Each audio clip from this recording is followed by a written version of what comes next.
Hey everyone, this is our third and final video of going over completed action LA.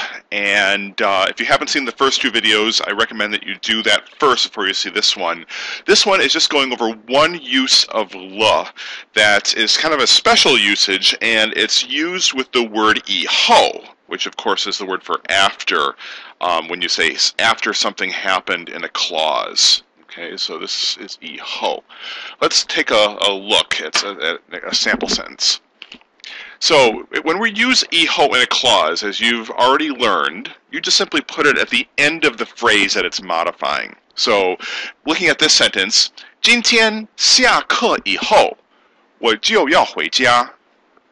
So it's clear here that 以后 is referring to what becomes before this. And this is saying that after I get out of class, and then you say what happens then. And here's our word 就, where here it means the word then. I then am going to go home.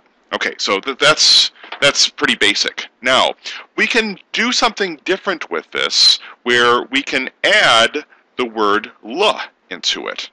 And here's how it works. You have to use this as a verb 了. And if you remember a distinction of verb 了 and sentence 了 from before, that we're putting the 了right after the verb in the clause that we're using it for.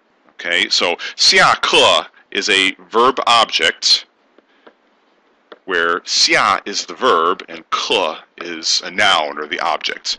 And so to say this, we would say 今天下了课以后我就要回家.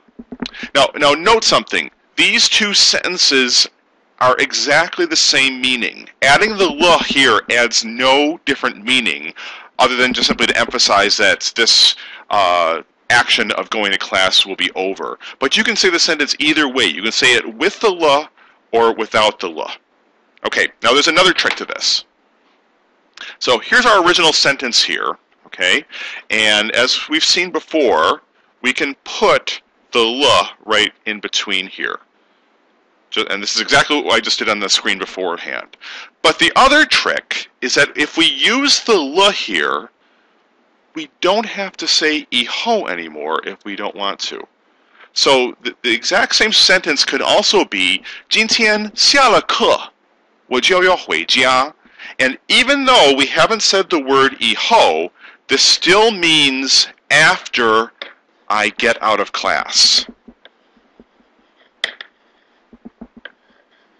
And the reason that this is because the 了 in the verb 了 position has that sense of after something has happened. Now recall our other verb 了's. We can use this with a quantity, but we haven't have a quantity of classes here.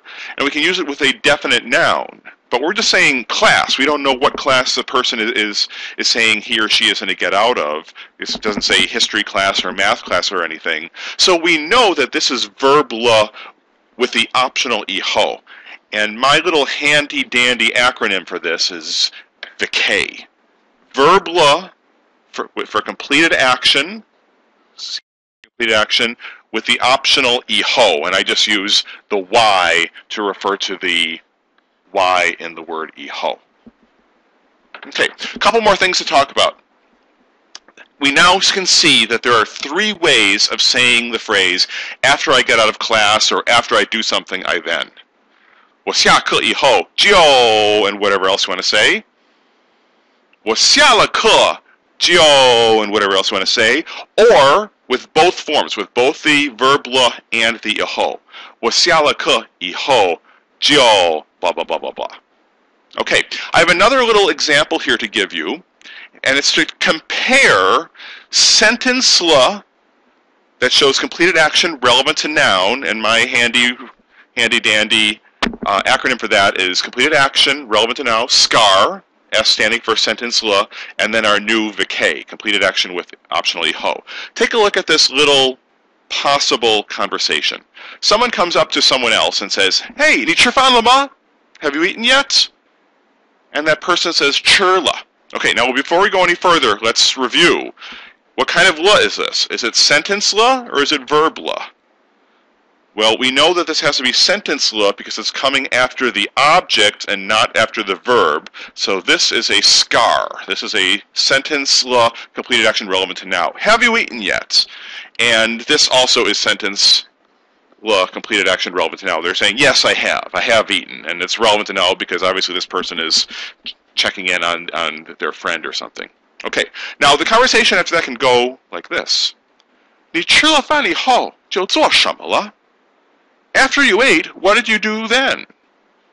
And the person responds, 吃了饭我就做功课了. Okay, so let's review again. This le here is obviously a vacay because it's going after the verb, and we say the word iho here. Okay, that's clear. Now, what is this le over here? Well, it's pretty clear it's coming at the end of the sentence because the verb is way back over here, so this is a scar le. So after you did something, after you ate, what did you do then? And this is going to be completed action relevant to now because this person is interested to know what they did after they ate. And then it's exactly the same pattern here, except in this example, when the person says 吃了饭我就, they've opted not to say 以后. It's implied here, but they just haven't said it. So they have the choice of saying whichever way they want. And then the same thing here is to say that they did their homework after they ate. So that's completed action relevant to now. Final note about these differences. The sentence 我吃饭了 is a complete sentence. I ate. Okay, and then this is a scar le. Okay, but compare this, or there's our translation, I ate a meal. Now compare this. 我吃了饭. This is not a complete sentence in Chinese. If you just went up to someone in Chinese and said, 我吃了饭, they would probably lean forward and say, and then? Well, tell me more. What did you do after that? Because this has a sense of after I ate. And it would be like you would go up to someone in English and say, after I ate, and you're kind of waiting on tenterhooks for them to finish the sentence. Okay? This could also be if I said, I ate a meal and then we're waiting. Well, finish your sentence. Tell me what happened next. So it's important to realize that it's not possible to say a sentence like this. There has to be something that comes after this, and usually the word 就, I then, or something then happened after that. Okay, so with a good differentiation of the scar le and the vacay le, just one last thing I want to show you to make sure that you don't make a silly mistake is if we go back to our screen of our 3 ways to say after I've done something, where you can say it with iho, with le, or with both of them together, make sure that your le is a verb le, and don't say something like this. This example is incorrect because you're putting the le essentially in the sentence portion of the sentence, and it has to go instead here. So remember that you're looking to make the verb le with vacay. We don't have a skay. Okay, there's only scar, which we've learned before, but this doesn't exist. Okay, so really those are all the uses of le that you need to know for Chinese 2 this year. There's a few more that you may see at the end of the year, but this is really all you need to do. So thanks for making it this far, and good luck with all of your studies.